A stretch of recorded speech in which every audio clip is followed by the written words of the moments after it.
¿Qué pasaría si usted y su esposa, si es un hermano, si es una hermana, usted y su esposo dejan de hablarse, dejan de conversar, dejan de comunicarse? ¿Cuánto tiempo podría durar esta relación? De hecho, es posible que haya relaciones de este tipo que aparentemente permanezcan, pero no es un tipo de relación agradable. Son relaciones que ya están más por costumbre, porque no les queda otra alternativa, pero no por satisfacción.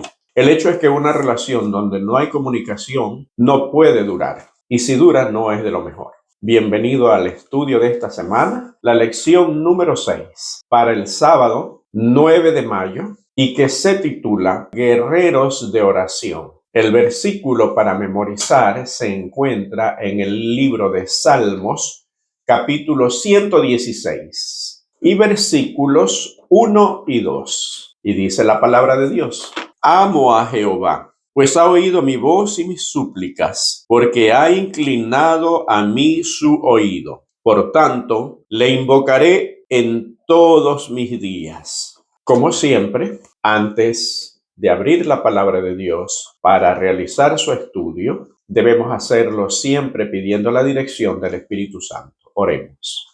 Amado Dios, gracias porque nos permites escudriñar tu palabra. Y más que eso, te revelas cada día más a través del estudio, a través de tu palabra, a través de profundizar, Señor, una revelación que tú nos diste durante muchos años, pero que en los últimos tiempos somos portadores como pueblo remanente de esa verdad.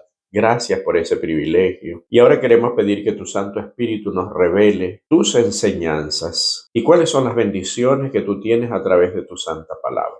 Bendice a cada hermano y hermana que está viendo este repaso y siendo partícipe de él. Y perdona nuestros pecados, te lo imploramos en el nombre de Jesús. Amén. Precisamente ese es el tema de esta semana, la oración. ¿Por qué es importante orar? ¿Es necesario que nosotros le contemos a Dios lo que nos sucede? ¿Dios necesita saber o de plano ya lo sabe? Y si lo sabe, ¿por qué nosotros tenemos que orar? Helen White en El Camino a Cristo dice que el orar es abrir nuestro corazón a Dios como a un amigo. Cuando usted, si es que es casado o casada, cuando usted por primera vez empezó a enamorar a la que hoy es su esposa o a su novia, lo que más quería era conversar con ella, porque se sentía atraído. Le gustaba estar con ella y viceversa. A la dama le gustaba estar con él, le gustaba cuando él se acercaba y conversaba. Y en el momento de despedida era un momento triste. En la relación con Dios es exactamente igual. Dios no necesita que nosotros le contemos lo que nos sucede, lo que nos falta, porque Jesús dijo que en cuanto a las cosas que necesitamos, Dios sabe ya de qué tenemos necesidad. Por lo tanto, no es un informe lo que nosotros tenemos que darle a Dios, sino es una comunicación de comunión. Así como Dios nos habla, y según la lección de la semana anterior o las 2 semanas anteriores, nos habla a través de su palabra, a través de la Biblia, nosotros a Dios le hablamos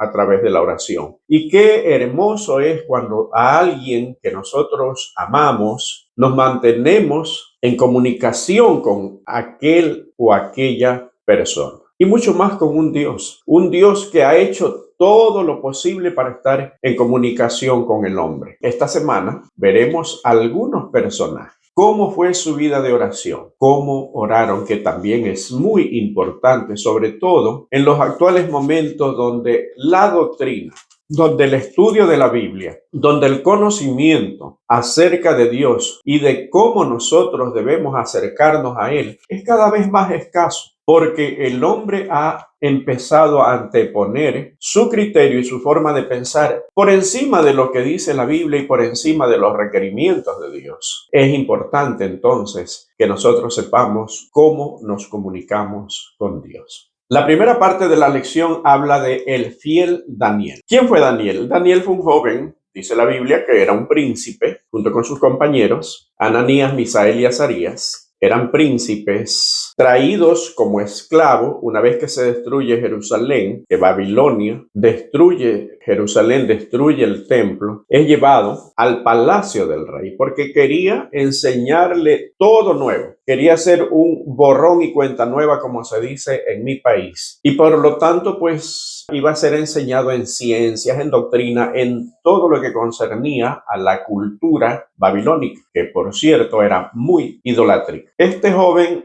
tenía varias características que vamos a ver. Una de ellas, y eso es lo que lo hizo diferente. Primero, él tenía una norma de conducta estable. No es que variaba de acuerdo a las circunstancias. Era un hombre con una disciplina admirable. ¿Por qué tenía una disciplina y de dónde sacó esto? Del hecho de que él tenía una forma de proceder siempre, no importa la circunstancia, en peligro o en paz, en momentos de aflicción, de tristeza o en momentos de sosiego. Él tenía la misma forma de actuar, especialmente con Dios. ¿Cuántos de nosotros muchas veces nos sentimos en los momentos de aflicción como que culpamos un poco a Dios o como que nos resentimos con Dios y a veces hasta nos alejamos de Dios? Pues no, Daniel tenía una forma de conducta, una forma de proceder que era siempre igual. ¿De dónde sacamos esto? Quizá voy a ir un poco de adelante hacia atrás, porque, por ejemplo, quiero leer el pasaje Daniel capítulo 6 y versículos 10 y 11. Cuando Daniel supo que el edicto había sido firmado, entró en su casa y abiertas las ventanas de su cámara que daban hacia Jerusalén, se arrodillaba 3 veces al día y oraba y daba gracias delante de su Dios, como lo solía hacer antes. ¿Qué dice la Biblia? En peligro de muerte, Daniel hace algo que estaba acostumbrado. Actuó de la misma manera y la última parte del versículo nos deja saber que esa era la forma de proceder de Daniel. Él oraba 3 veces al día, abría la ventana que daba hacia Jerusalén, porque esa era la costumbre, hacia Jerusalén, que era la ciudad de Dios, la ciudad destruida por la desobediencia de su pueblo, pero eso es otro tema.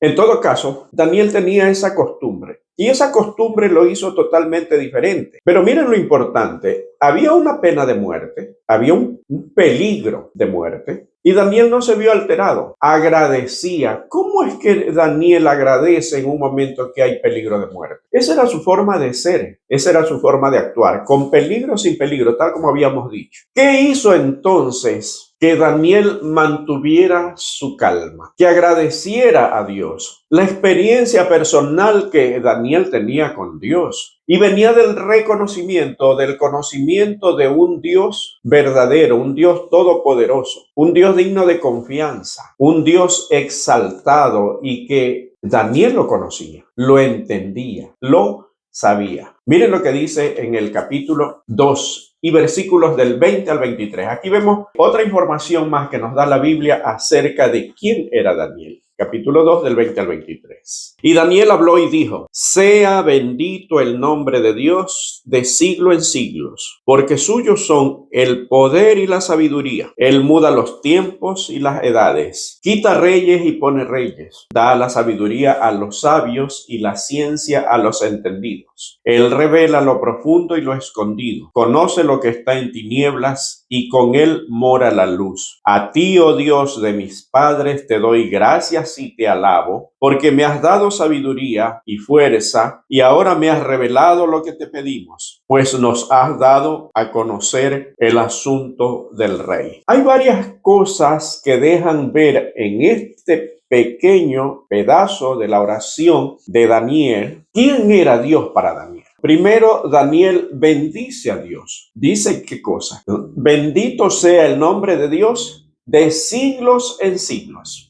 Daniel reconoce a un Dios eterno. Sabe que Dios es la fuente de ¿qué? De poder, de sabiduría, de conocimiento, de la ciencia. En los actuales momentos, el ser humano ha separado la vida espiritual de su vida secular. Y es triste que muchas veces somos creyentes un día a la semana y muchas veces algo peor. Un día en la mañana o un par de horas en la mañana somos cristianos. El resto tenemos una vida común y corriente, que quizás nadie nota que somos creyentes o que somos cristianos. Daniel era un hombre creyente a tiempo completo, cabalmente. Y tanto es así que su costumbre no variaba, ni porque estaba en el palacio del rey, ni porque era prisionero, por ningún motivo. Inclusive cuando había un momento de problemas tan serios como era el riesgo de su propia vida, él tenía una norma de conducta igual. ¿Cómo está tu relación con Dios? ¿Tiene altibajos? ¿Nos sentimos cerca de Dios cuando Dios nos bendice, cuando las cosas están bien, pero cuando hay problemas y dificultades, culpamos a Dios, nos resentimos con Dios, empezamos a alejarnos, porque Dios nunca se aleja, somos nosotros los que nos alejamos? ¿Es una vida espiritual con altibajos o es tan sólida como la de Daniel? Pero hay algo importante que yo quiero resaltar, porque a veces en este error caemos la mayoría de los creyentes, la mayoría de las veces. ¿Cuál es? Daniel sabe quién era él respecto a Dios. ¿Y por qué nosotros tenemos que estar seguros quiénes somos nosotros respecto a Dios? Porque todos, absolutamente todos, tenemos una misión que cumplir. Y si nosotros no estamos seguros de quiénes somos, no podemos cumplir esa misión. Por ejemplo, la Biblia dice que nosotros somos real sacerdocio, que somos embajadores celestiales. Pero ¿estamos conscientes de eso? ¿O es una simple teoría y estamos actuando como una persona más del mundo? ¿Actuamos como verdaderos embajadores? ¿Actuamos como sacerdotes? ¿Estamos conscientes de eso? Daniel estaba consciente, porque miren lo que dice aquí en el versículo 23. A ti, oh Dios de mis padres, te doy gracias y te alabo porque me has dado sabiduría y fuerza. Y ahora me has revelado lo que te pedimos, pues nos has dado a conocer el asunto del rey. No era alabancioso, no era el que se creía más, como muchas veces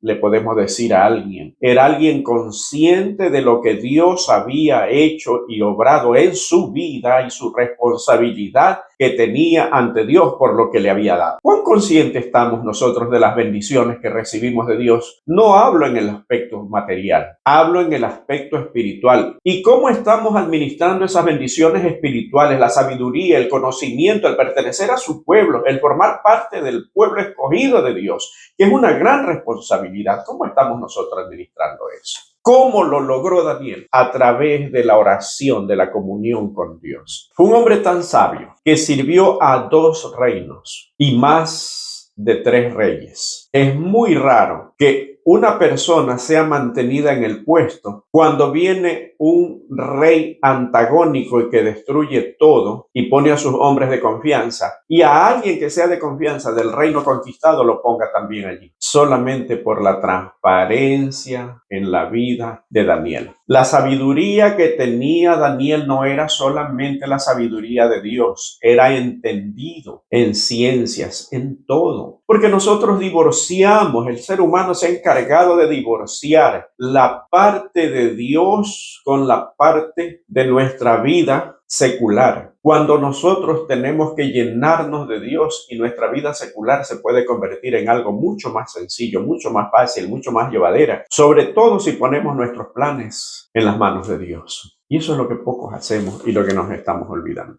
Y la siguiente parte, que es acerca de la postura durante la oración. Yo veo a veces mucha polémica en cómo se debe orar, si se debe orar de rodillas, si se debe orar de pie, si es malo orar sentado. El que ora de rodillas juzga al que ora de pie, el que ora de pie está juzgando al que ora de rodillas. ¿Qué dice la Biblia al respecto? Pero en esta parte, como hay muchas personas que de pronto por primera vez y no saben nada acerca de la oración, y hay errores que se están cometiendo dentro de las iglesias basadas en que de pronto no hay un estudio profundo de las Sagradas Escrituras, yo quiero dedicar un par de minutos a analizar cómo se debe orar, cómo debe ser la oración. No está en la lección de la escuela sabática porque la autora entiende que está escribiendo para personas conocedoras. Pero como este repaso puede ser visto por personas que a lo mejor nunca han ido a una iglesia, nunca han recibido un estudio bíblico o recién están aprendiendo o recién han sido bautizadas y a lo mejor no han recibido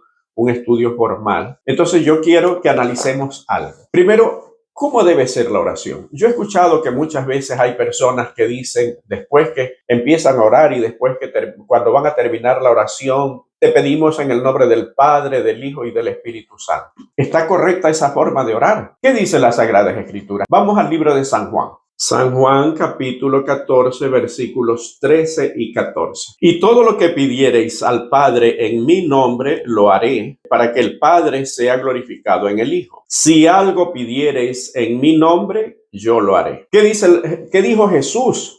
Fue él el que dijo esto. Todo lo que pidiereis al Padre en mi nombre.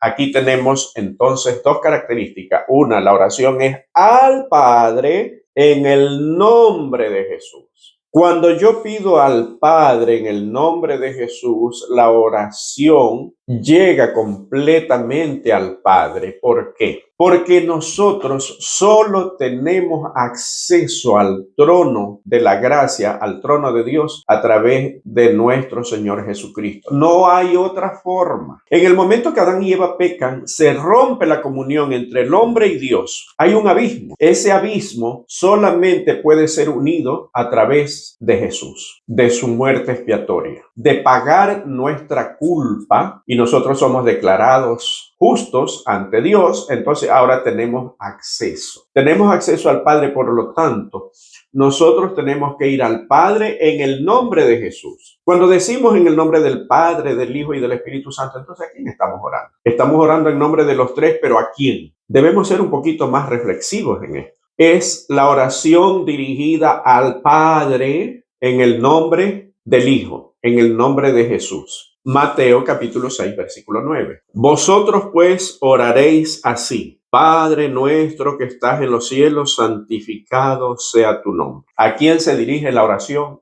Al Padre, en el nombre de Jesucristo. Hechos 4:12 dice que en ningún otro hay salvación, porque no hay otro nombre bajo el cielo dado a los hombres en que podamos ser salvos, sino en el nombre de Jesús. Y Apocalipsis, estos textos no los vamos a ver. Apocalipsis 8:3, que había otro ángel con un incensario, con mucho incienso para añadirlo a las oraciones de los santos. Esto es un símbolo de la obra intercesora de Jesús ante el Padre.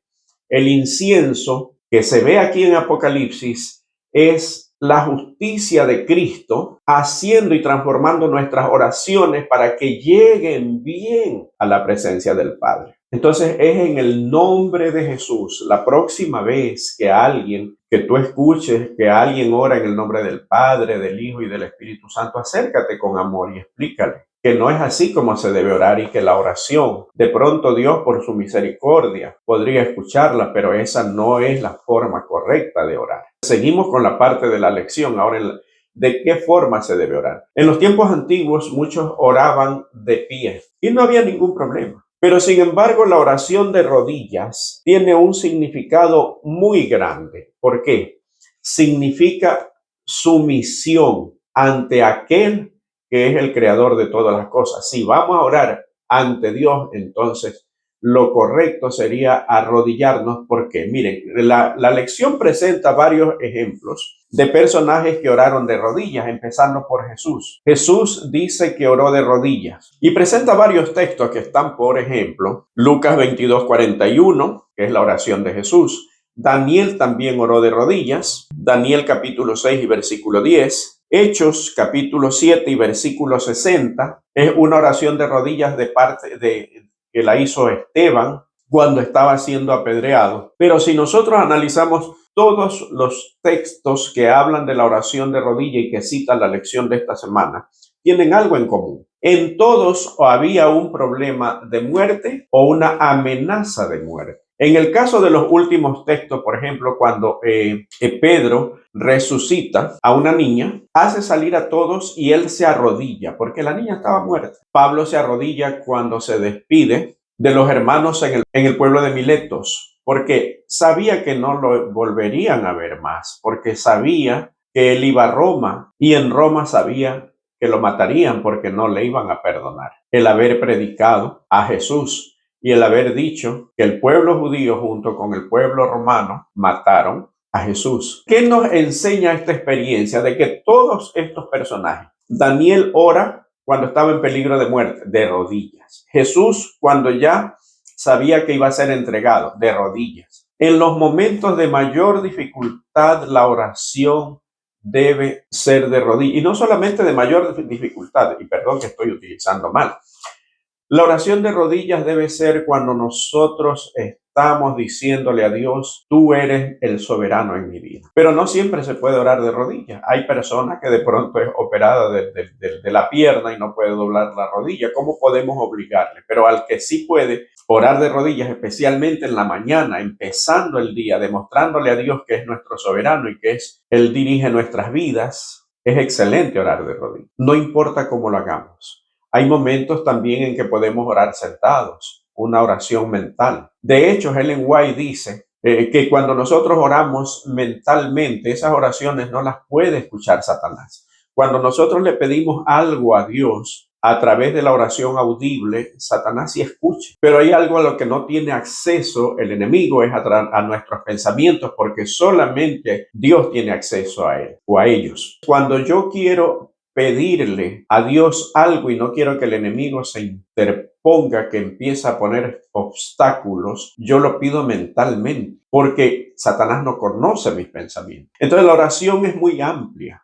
y la Biblia dice, orad sin cesar. Y tenemos un ejemplo de un hombre que su vida fue vida de oración y comunión, y esta es la siguiente parte, que es acerca de Enoc, que practicaba lo que predicaba. ¿Por qué? Caminó Enoc con Dios durante 300 años. ¿Qué ejemplo de comunión y de oración? Ellen White en el libro Patriarcas y Profetas dice que la vida de comunión de Enoc con Dios era tan real que cuando caminaba, Enoc sentía que Dios caminaba a su lado. En los actuales momentos a Enoc le hubieran llamado loco, esquizofrénico, que estaba viendo personajes que no existían. Pero sin embargo, esa seguridad y esa certeza hizo de que Enoc sea uno de los hombres que fue traspuesto hacia el cielo sin ver muerte, y que es símbolo de aquellos que estén o estemos vivos en el momento de la venida de Jesús y que no veremos muerte, o que no verán muerte si es que se tarda,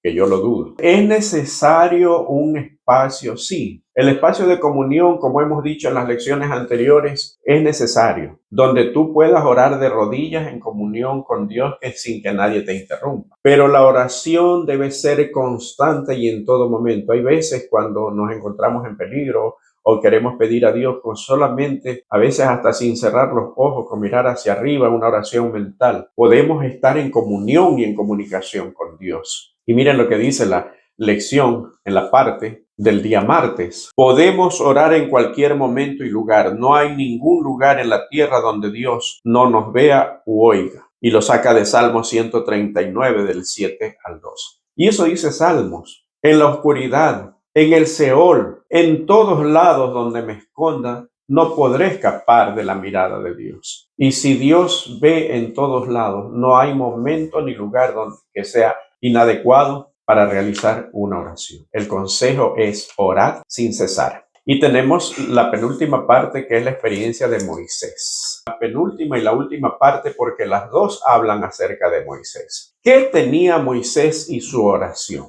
Primero, la oración de Moisés era una oración intercesora. ¿Producto de qué? De que había olvidado tanto su yo, se había olvidado tanto de sí mismo, que vivía solamente para amar o dar amor a los demás. Ese amor lo llevaba a interceder por personas que muchas veces eran desagradecidas, inclusive su propia familia. La Biblia dice que sus hermanos murmuraron por causa de su esposa. Aparentemente, según se puede ver, no querían a la esposa de Moisés por ser cusita, o sea, por ser de una familia diferente, que eran creyentes también, pero tenían una creencia un poco diferente. De hecho, de los cusitas nacen pues algunos de los pueblos actuales de la religión árabe. Pero por ser diferente, aparentemente no la querían, murmuraron. Y Dios hirió, se enfureció especialmente contra María. Dios se enoja con Aarón cuando construye el becerro de oro. Y dice que fue un milagro cuando Moisés le pregunta, ¿qué es lo que has hecho? ¿Qué mal te ha hecho este pueblo para que le traigas tan grande maldición? Aarón dice, no, me trajeron unas joyas de oro, yo las tiré en el fuego. Y mira, solamente con tirarlas en el fuego salió un becerro de oro. Fue un acto milagroso. ¿Y qué hace Moisés? Moisés intercede. Por lo tanto, Moisés y el ministerio de Moisés es el más parecido al ministerio de Jesús. Dios le había dicho varias veces, apártate de este pueblo, que yo los voy a destruir y de ti voy a hacer una gran nación. Contigo yo voy a cumplir la promesa que le hice a Abraham, a Isaac y a Jacob. ¿Y qué dice Moisés? Si vas a terminar con este pueblo, mejor ráeme de tu libro. Hay una actitud más hermosa que esa, sobre todo con personas que se volvían a cada momento contra él. Qué alto que puso el estandarte del cristianismo Moisés. ¿Por qué? Porque para nosotros a veces es fácil amar a aquellos que nos aman, que nos tratan bien, que son generosos con nosotros, que son cordiales, amistosos. Pero qué difícil resulta con aquellos que sin hacerle nada, como en el caso de Moisés, se vuelven en contra de nosotros cuando nosotros solamente hemos querido subir. Es difícil, pero Moisés lo hacía, orando con intercesión. El pueblo había tenido la oportunidad de hablar directamente con Dios. ¿Y qué hizo el pueblo? El pueblo le dijo a Moisés, habla tú con Dios y tú nos dices qué es lo que quiere Dios para que no muramos. Dios nos da un privilegio de poder ascender a través de nuestras oraciones, nuestras peticiones, nuestras oraciones intercesoras, directo al trono de la gracia. Pero a veces nosotros buscamos cualquier excusa para no orar. Daniel oraba aún cuando estaba sentenciado a muerte, cuando su vida estaba en peligro solamente por el hecho de orar. ¿Qué excusa nosotros ponemos para no orar? ¿Estamos en peligro de muerte por orar? No. Lo único que tenemos cuando oramos son bendiciones. Y aún así somos negligentes para orar. Al contrario, Moisés cada vez quería estar más cerca de Dios. Cada día quería conocer a Dios mejor. Al punto de que le dijo, Señor, muéstrame tu gloria. Y Dios se lo concedió. Un privilegio que no ha tenido hombre alguno. Por eso digo, la oración solamente trae bendición. Y no nos gusta recibir las bendiciones porque a veces ni siquiera tenemos tiempo para orar. ¿Cuánto tiempo estás dedicando a la oración? ¿Estás practicando la oración intercesora? Ya les voy a explicar por qué en esta última parte. Colosenses capítulo 3, versículo 13. Miren lo que dice. Soportándoos unos a otros y perdonándoos unos a otros. Si alguno tuviere queja contra otro, de la misma manera que Cristo os perdonó, así también hacedlo vosotros. Una forma de proceder ante la oración es el perdón y la intercesión. Y soportar. El apóstol Pablo recomienda soportar a los demás, así como Cristo me perdonó a mí. ¿Por qué debemos nosotros hacer o ejercer o practicar la oración intercesora? Hay una oración que Dios nunca deja de responder, de una manera u otra, y es la oración intercesora. No lo cita la lección, pero yo quiero leer el capítulo 5 de Santiago. Santiago capítulo 5 y versículos 16 y 17. Miren lo que dice acerca de la oración. Confesaos vuestras ofensas unos a otros y orad unos por otros para que seáis sanados. La oración eficaz del justo puede mucho. Elías era hombre sujeto a pasiones semejante a las nuestras y oró fervientemente para que no lloviese y no llovió sobre la tierra por 3 años y 6 meses. Versículo 18. Y otra vez oró y el cielo dio lluvia y la tierra produjo su fruto. Pero el versículo 15, miren lo que dice. ¿Está alguno enfermo entre vosotros? Llame a los ancianos de la iglesia y oren por él, ungiéndole con aceite en el nombre del Señor. Y la oración de fe salvará al enfermo. Y el Señor lo levantará. Y si hubiese cometido pecados, le serán perdonados. ¿Por qué debemos orar los unos por los otros? Como había dicho, hay una oración que Dios nunca deja de responder. ¿Cuál es? La oración intercesora. Cuando yo oro por otro hermano, una hermana. Y a su vez ese hermano o esa hermana ora por mí. ¿Por qué? Porque Dios ve que somos generosos, que no somos egoístas. A veces nuestras oraciones son egoístas, solo para nosotros, solo por nosotros, y nos olvidamos del resto. Jesús dijo, pedid y no recibís, porque pedid mal para gastar en vuestros deleites. Si nosotros pedimos por los demás, por nuestros semejantes, por nuestros hermanos, inclusive dice la Biblia y dice el apóstol Pablo que nosotros debemos orar hasta por nuestros enemigos. Yo no les llamo enemigos, yo les llamo malquerientes. Enemigo que significaría de que yo también tengo la misma actitud que ellos. Pero no, hay gente que nos quiere mal sin nosotros haberle dado motivo. Por lo tanto, es una situación unidireccional, porque nosotros no debemos actuar de la misma manera. Entonces, estos hermanos, personas que son malquerientes, que no nos quieren por alguna razón, nosotros hasta por ellos debemos orar. La oración intercesora es la oración que Dios responde porque ve que no hay egoísmo en él o en ella. ¿Por qué? Porque ve que nos preocupamos por los demás. Esa es una oración que Dios siempre responde. Les doy un secreto. ¿Cuál sería el secreto para que Dios responda? Orad los unos por los otros, como dice Santiago. Santiago lo descubrió. Y dicen, oren unos por los otros. Si tú pides por tu hermano, Dios te responde porque estás pidiendo para alguien más y no para ti. Y ese hermano también, Dios le va a responder porque está pidiendo por ti y no por él. Ese es el secreto para que Dios responda la oración. Qué hermosa lección. Mantengamos la comunión con Dios a través de la oración. ¿Qué ejemplo de oración y de comunión con Dios fue Moisés? Fue Daniel, fue Enoc. En el caso de Enoc fue llevado al cielo vivo. En el caso de Moisés fue llevado al cielo después de haber sido resucitado. Queremos ir al cielo. ¿Cómo está nuestra vida de oración? ¿Cuánto tiempo le dedicas al día? Pues, ¿que acaso no tienes tiempo? La semana pasada habíamos visto que cuando nosotros queremos algo, sacamos tiempo. Así como sacas tiempo para comer, para bañarte, como sacas tiempo para ir a trabajar. Saquemos tiempo para la comunión con Dios. Y la próxima semana continuaremos con este estudio acerca de la oración, pero ya visto desde un punto de vista más profundo, acerca de la oración propiamente dicha.